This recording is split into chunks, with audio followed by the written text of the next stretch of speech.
Hey YouTube, what's up? It's your boy Devin here. And you're probably wondering, what?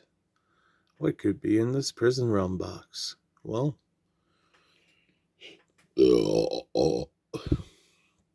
that belch and a deck profile. Like, comment, subscribe for more, fellas. So, guys, I'm a little messed up over last night because last night we just heard about Akira Toriyama. I decided to do something that'll make me happy. A deck profile for who else but my favorite nightmare, Yubel. We're going to start off with the main deck first, and then we're going to go into the extra deck, which sadly somebody couldn't make it to the deck profile today because I can't find them right now in my collection, and I'm missing my relinquished anima. But just saying, there is supposed to be a relinquished anima in here, and he is missing. So first we're going to start off with, of course, the two name ladies, or he, she, they. I wonder if Yubel uses they, them pronouns. We, of course, run the classic package where we run 2 of Yubel, 1 Terra Incarnate, and 1 the Ultimate Nightmare.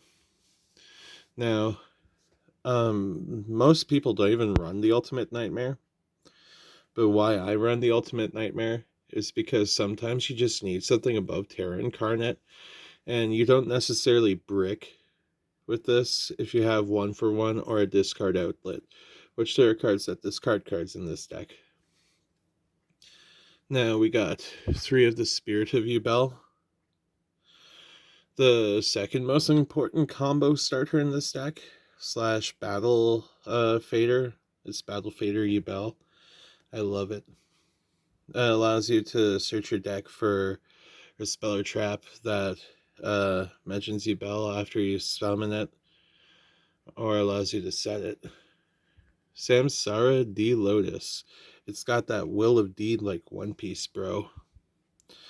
Samsara D Lotus is better than Samsara Lotus. Mostly because it's got the D in the middle. So it might be a dude here, guys. Samsara D Lotus has some graveyard recursion, and it allows you to attribute it to special summon a Yubel monster from your deck. So you can't do these two, but off of Samsara D Lotus, you could get Spirit of Yubel or regular Yubel, which is pretty neat. And when it's the end phase and you got a Yubel on the field, you get to special summon these guys from the graveyard. Now, the last 2 of the Yubel package, these guys I might bring down to 1 because there's better options. But Geist Grinder Golem is okay. It allows you to summon a Yubel. It allows you to gain 3,000 just for attacking into it. And, yeah, it allows you to summon it to your opponent's side of the field, kind of like a nightmare. So this works if you're against stuff that requires you to have no cards on the field before you get it out. So this is really good against Kashtira. This is really good against Time Lords. Not sure if any of you guys got Time Lords at your locals, but my best friend just finally listened to me and started playing Time Lords. And that's the Monster Yubel package. Now for the next package, we are playing triple Dark Beckoning Beast because it's just way too good in this deck not to. Opening the Spirit Gates is one of the best cards for this deck because it allows you to just bring out your Yubel, your Samsara D Lotus to go into your combo plays, and the extra normal summon off of Dark Beckoning Beast is somewhat very relevant because it allows you to normal summon on top of it. Plus, there is a card in my extra deck that I run just for him, because the recursion between this guy and opening of the Spirit Gates is really insane. A very underrated extra deck monster that people are probably going to wonder, why the hell am I throwing this in this extra deck? But there is reasons. Now for the two ofs, I got 2 Jester Confit and 2 Peter of Millions. I want to maximize the 1-star plays, as well as I want to maximize being able to get Samsara D Lotus. And I run 2 copies of Where Art Thou, and just being able to get Samsara D Lotus off of cards that special summon themselves while having your normal summons still available is insane. Now for the 1-ofs, 1 Spear Mode. Don't want your opponent albazing you. Mystic Peter Griffin. Mystic Peter Griffin. Doesn't he look like Peter Griffin? He got the chin, bro. But you're probably wondering, why Mystic Potato? I haven't seen people play Mystic Potato yet. This guy is actually broken. You could destroy him with Nightmare Pain and just start your Samsara D Lotus combo. And he's just a backup. That's why I play him at 1. I might pop him back up to 2. Now, for the last one of King of the Swamp. Having King of the Swamp replace the name of something on top of being able to search out polymerization is huge. And when you're playing Super Poly, you could just have this guy out on the field, and your opponent will be like, why the hell is he playing King of the Swamp? Then he gets super polyed. Now that's it for the monster lineup. Pretty beefy, not gonna lie. A lot of this deck lies in the spell and trap card component of it. So we're going to start off with the only 3 of I play in the spell or trap card compartment. And of course, I mentioned it earlier, Opening of the Spirit Gates. Opening of the Spirit Gates is just way too good.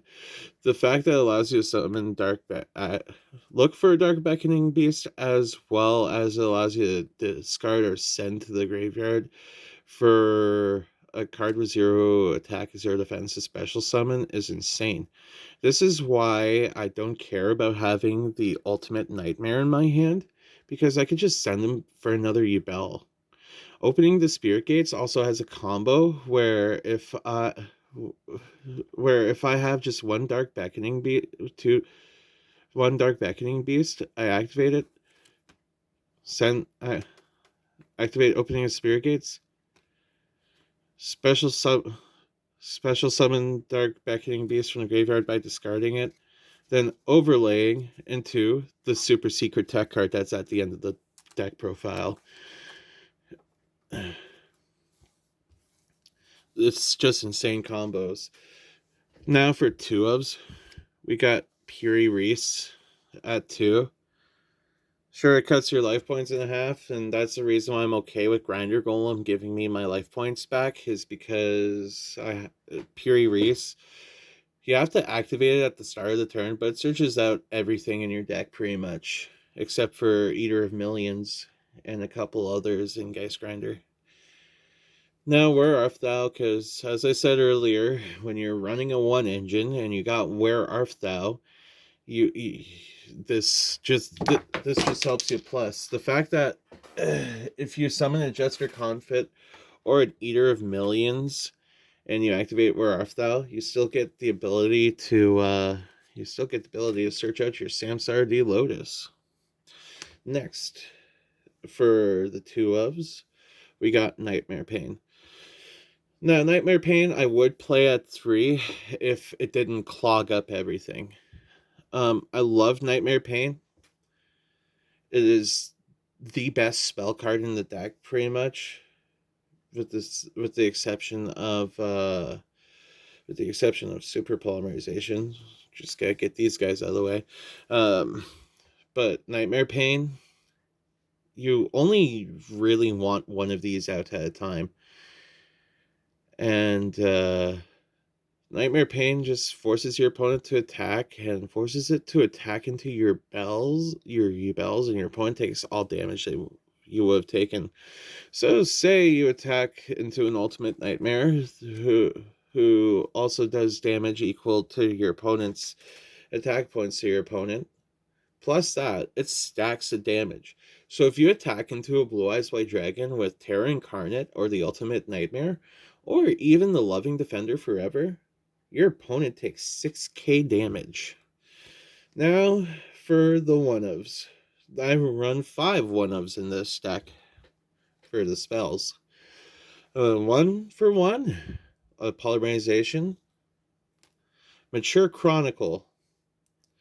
Mature Chronicle I run at 1, and this is one of the best cards in the entire deck, but it has to be at 1. It gains a counter every time you summon a Yubel or a card that mentions it. 1 counter, summon Yubel from the graveyard. 2, banish a card from your deck. 3, add a banish card from your banish pile to hand. And 4, it's either banish 1 card on the field. And number 5, the best occurrence of it searches out super polymerization. Yes, searchable super polymerization. It only took us this long. 1 mask change too, because sometimes you gotta surprise your opponent with a Dark Claw. And running Dark Claw in this deck, when I run D shifters in the side deck, I'm not showing you my side deck. Just know that there's dimensional shifters in there. This super spicy tech is not yours, it is mine. Now, the last one I've called by the grave. Because you don't want to get ashed, you don't want to get freaking Droll and Lockbirded. And called by to 3, please. Can we please bring called by the grave to 3? Now for the last thing, traps. Eternal Favorite. Yes, I am running 2 Eternal Favorite. I found that the backup one came out way more than necessary. A lot of people just kept singling out Eternal Favorite. And even though like they didn't attack Nightmare Pain and they didn't attack Mature Chronicle, Eternal Favorite is very important because it gets you your Yubel, but also it allows you to super poly the field without super poly. Now, for the pièce de résistance, the extra deck. As I said, there's supposed to be a relinquished anima, but I can't find him right now for some reason. But he's supposed to be in here. Starting off with Yubel, the Loving Defender Forever. Phantasm Emperor Trilojig. Yes. You're probably wondering, why do I play him? Focus in. Focus. There we go. There you go. There you go. Yeah. That is my trilogy, people. Now, I don't have Mud Dragon in here right now, but a Mud Dragon's supposed to be in here. But this is the King of the Swamp play. You want them to you want them to not do anything against you, so Grapha just means you discard things. One of Starving Venom Fusion Dragon, because you want to super poly your opponent's dark stuff. I hate going against Albaz. Dark Claw, because Dark Claw shuts so many answers down. Not only does it discard one from your opponent's hand, but also turns your opponent's graveyard off while keeping yours active. Now, for the Xyz portion, and I'm saving the special Xyz until the end of the profile. Not the end of the profile, the end of it. You know what, first, might as well just throw the one of Blackluster Soldier. It's this and Anima as my rank play. Link play. Now, here we go. Assembled Nightingale at 1 because attack your opponent directly. It can't be destroyed. Lionheart, Yubel Jr. It's basically Yubel with 100 attack. Gustav. Gustav wins you more games than it doesn't. Now for the... I'm not even sure why this guy's in here. Now time for the last two cards. Number 65, Gin Buster. Dark Beckoning Beast is an instant Gin Buster. Gin Buster, for you who do not know, he is a negator, but he does not destroy. He just does 500 damage to your opponent. Instead of destroying the monster, or yeah, monster effect it negates. So, say you got this guy in the field, and he's going to sanctifier a freaking nightmare on your field. You can't sanctifier me, baby. Now, that is the deck profile, people. I know this is a lot longer than most deck profiles, but I had to go into depth for some of this. And at least I was able to explain concisely what I'm trying to do with this deck. I love you guys. Have a nice day.